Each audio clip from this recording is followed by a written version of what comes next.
Hi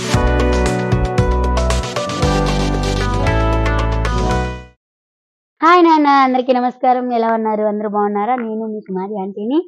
so ఇవాళ అయితే మరో కొత్త వంటకంతో వచ్చాను. సో కామెంట్ పెట్టిన బాబు కోసం అయితే ఇవాళ గోంగూర రైస్ అయితే చేస్తున్నాను. సో గోంగూర రైస్ ఎలా చేయాలి, దానికి కావాల్సిన పదార్థాలు ఏంటి చూసేద్దామా? గోంగూర రైస్ కావాల్సిన పదార్థాలు గోంగూర కడిగేసుకుని పెట్టుకున్న ఆల్రెడీ, రైస్, అలాగే ఉప్పు, పసుపు, కారం, పచ్చిమిర్చి, కొత్తిమీర, కరివేపాకు, ఆయిల్ అండ్ తాలింపు దినుసులు. ఎలా చేయాలో చూపిస్తానే.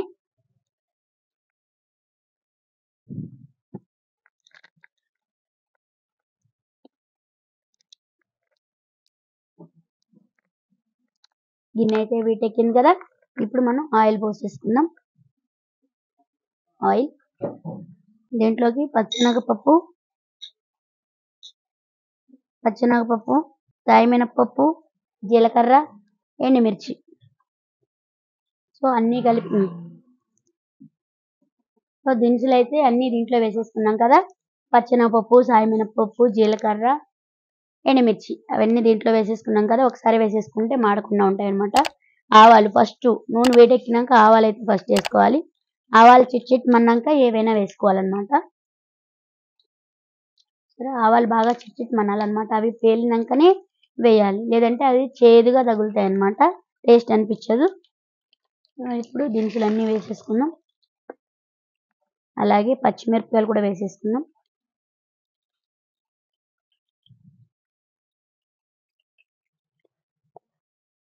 ఎంత వేగితే అంత బాగుంటుంది అన్నమాట. అప్పుడు చక్కగా నోటికి రుచిగా తగులుతుంది అన్నమాట. ఆవాలు వేగకపోతే చేదుగా తగులుతాయి. సో ఇప్పుడు పచ్చిమిరపకాయలు అయిపోయింది కదా, ఇప్పుడు కరివేపాకు వేసుకున్నాం.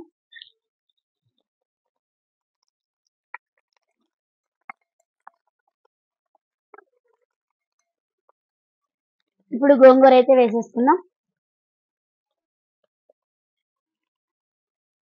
ఇది మనం ఎంత గోంగూర వేసుకున్నా కానీ చివరాఖరికి మగ్గి కొంచెం అవుతుంది అనమాట.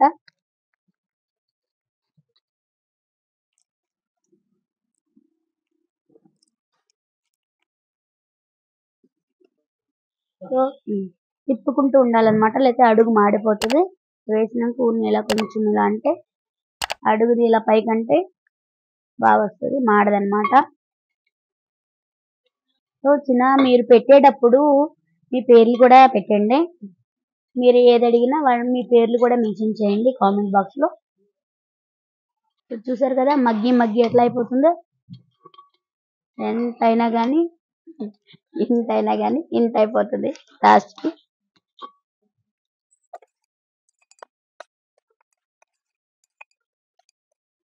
ఇప్పుడైతే ఉప్పు వేసుకుందాం. ఇప్పుడు మనం ఉప్పు వేసుకుంటే ఏమైందంటే ఇంకా వాటర్ అనేది బయటకు వస్తుంది. ఉప్పు,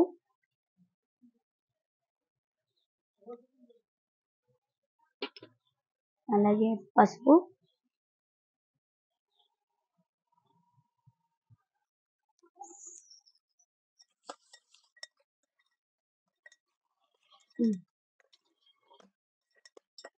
సో మీరు కామెంట్ పెట్టేటప్పుడు ఇంట్లోక హోటల్ పద్ధతిలోనా అని కూడా కామెంట్ చేయండి. ఎందుకంటే హోటల్ పద్ధతిలో ఒకలాగా చేస్తాను, ఇంట్లోకి చేసేది అప్పటికప్పుడు మేము తినేస్తాం కాబట్టి ఇంట్లోకి చేసేది ఒకలాగా చేస్తాను అనమాట నేను. ఎందుకంటే ఇంట్లో కంటే మనకి ఒకసారి అయిపోతుంది, అందరం ఒక దగ్గర కూర్చుని తింటే ఒకసారి అయిపోతుంది, అది టేస్ట్ బాగుంటుంది వేడివేడిగా. ఇదేంటంటే హోటల్ పద్ధతులు ఏంటంటే అన్ని వేయకూడదు, అన్ని వేస్తే ఏంటంటే మనం గరిటెలు పెట్టి ఇలా సర్వ్ చేస్తూ ఉంటాం కాబట్టి దానికి సెట్ కాదనమాట. సో హోటల్ పద్ధతిలో అయితే మాత్రం ఒకలాగా చేస్తాను. ఇప్పుడు నేను హోటల్ పద్ధతిలో చేస్తున్నాను, నా హోటల్కి నేను ఎలా చేస్తాను అనేది మీకు చూపిస్తున్నాను అనమాట. ఎంత బాగా ఉడికితే అంత బాగుంటుంది అనమాట టేస్ట్. గోంగూరతో కూడా చాలా రకాలు చేసుకోవచ్చు, చాలా అంటే చాలా. మా ఇంట్లో గోంగూర రైస్ అన్నా, గోబీ రైస్ అన్నా, టమాటా రైస్ అన్నా కూడా చాలా బాగా ఇష్టంగా తింటారు. టమాటా రైస్ అయితే ఇంట్లో ఈవినింగ్ టైం కూడా, నేను నైట్ టైం కూడా ఇవాళ రోజు రైసే కాకుండా ఏమైనా తినాలి అంటే పొద్దున్న తీసినవి కర్రీస్ అయిపోతే అప్పుడు ఇంకా మళ్ళీ టమాటా రైస్ కానీ, లేకపోతే గోబీ రైస్ కానీ, గోంగూర రైస్ కానీ చేసుకుని దీంట్లోకి మేము రైతా పెరుగు చట్నీ వేసుకుని తింటాం. చాలా అంటే చాలా బాగుంటుంది పెరుగు చట్నీ.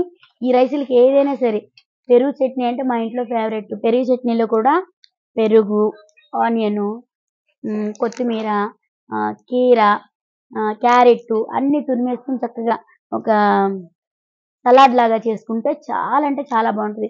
పచ్చిమిరపకాయలు కూడా సన్నగా తరుక్కొని ఈ గోంగూర రైస్‌లోకి అది వేసుకొని తింటే నైట్ కాబట్టి సో అరగదు అనేది ఉండదు. పెరుగు ఉంటది కాబట్టి చట్నీతో తింటే చాలా బాగుంటది. తొందరగా కూడా అయిపోద్దనమాట ఈ ఐటెము.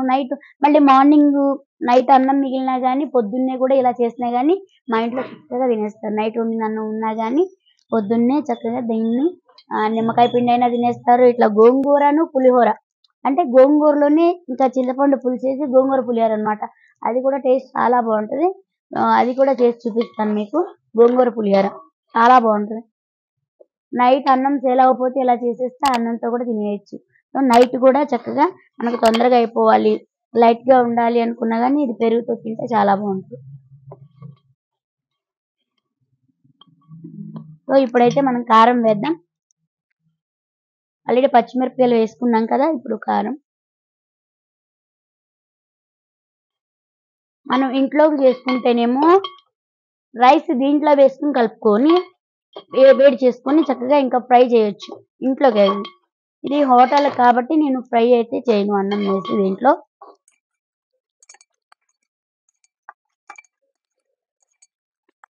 కొత్తిమీర వేసుకున్నాం. గోంగూర రైస్‌కి ఎంత కొత్తిమీర వేసుకుంటే అంత బాగుంటదన్నమాట. కొత్తిమీర ఫ్లేవరు, గోంగూర ఫ్లేవరు 2 కలిస్తే సూపర్ ఉంటదసల. కూరగాయల్లో వెజిటబుల్‌లో రాజు ఎవరు అంటే వంకాయ. రాణి ఎవరంటే టమాటా. అలాగే ఆకుకూరల్లో యువరాజు అంటే గోంగూర. కొంచెం అయిపోయింది. ఇంకా చూసారా వేగిపోయింది మంచిగా. వాటర్ అనేది అస్సలు ఉండకూడదు. ఆయిల్ అనేది మొత్తం తేలిపోవాలన్నమాట. చూసారా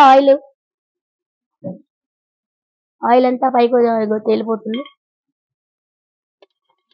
అంతే. మెత్తగా అయిపోవాలి చక్కగా.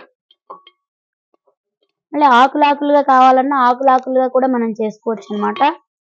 ఆకులుగా అంటే ఆకుగానే ఉంటది. అదేం చేయాలంటే గోంగూర మనం ఫస్ట్ గాని కడిగేసినాక ఆరబెట్టేసుకోవాలి. చక్కగా వడిలిపోవాలన్నమాట. దాన్ని తాలింపు వేసుకొని అది కూడా అంటే ఆకులుగా ఉంటది. రైస్‌లోని చాలా బాగుంటది. అదొక రకమైన టేస్ట్ అన్నమాట. అంటే చూపులకి అది వెరైటీగా ఉంటది.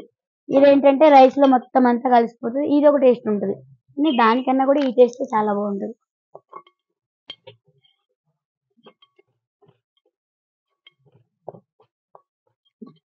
అయిపోయింది. ఇప్పుడు కట్టేద్దాం. అన్నం చూసారు కదా ఇలా పొడి ఉండాలన్నమాట చక్కగా. ఇలా మళ్ళీ అన్నం చల్లారబెట్టుకోవాలి. ఎందుకంటే అయితే మళ్ళీ స్మెల్ వచ్చేస్తది. సరే.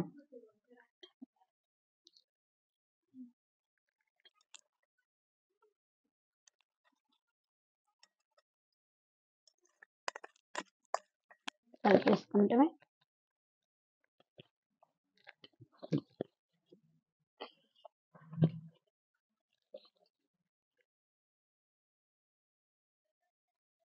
గోంగూర రైస్ అయితే అయిపోయింది.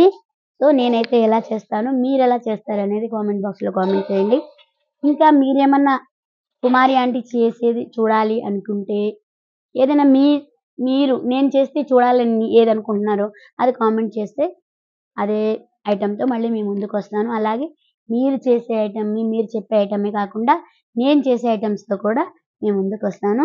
సో అలాగే చూడటమే కాదు సబ్స్క్రైబ్ చేసుకోవాలి, లైక్ చేయాలి, కామెంట్ చేయండి. సో ప్రతి ఒక్కరు మీరు ఇచ్చే ఎనర్జీ నాకు మరో కొత్త వీడియోకి సపోర్ట్ అవుతుందన్నమాట. సో అందరూ కూడా సబ్స్క్రైబ్ చేసుకోండి, కామెంట్ చేయండి, లైక్ చేయండి. సో మరో కొత్త వీడియోతో మీ ముందుకొస్తాను. అంతవరకు బాయ్ బాయ్.